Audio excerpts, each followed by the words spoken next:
छोड़ी के तू फोना ओना कइलू, साले भर बीतल बाकी मिलहु ना अइलू। गइलू जब से छोड़ी के तू फोना ओना कइलू, साले भर बीतल बाकी मिलहु ना अइलू। बाटे मजबूरी दूरी यही से बनावतानी हो, ए जानो तोहरे निशानी हम खेलावतानी हो, ए जानो तोहरे निशानी हम खेलावतानी हो, ए जानो तोहरे निशानी खेलावतानी हो। नैहर से खुश तू तो लागताड़ू पियवा के घरवा हो।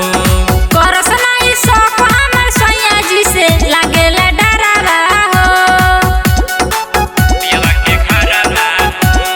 नैहर से खुश तू तो लागताड़ू पियवा के घरवा हो। करस नहीं शौक हमर सैया जी से लागेला डरावा हो।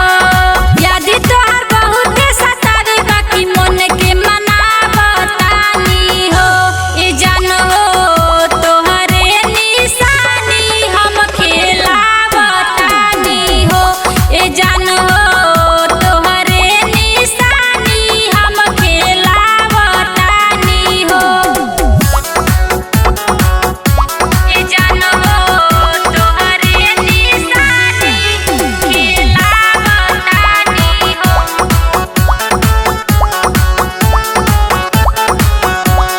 बिना तोहरा सुनसान लागे हमार दिन और रतिया हो। नीले सारा बिंदे के भुलाई बनाई दिल से सूरतिया हो, दिन और रतिया हो।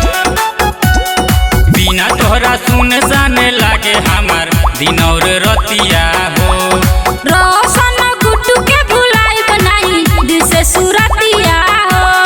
काजल रही तोहरे हम तोहर से बतावतानी हो, ए जानो तोहरे निशानी हम खेलावतानी हो, ए जानो तोहरे निशानी हम खेलावतानी हो। दबंग म्यूजिक कुआत।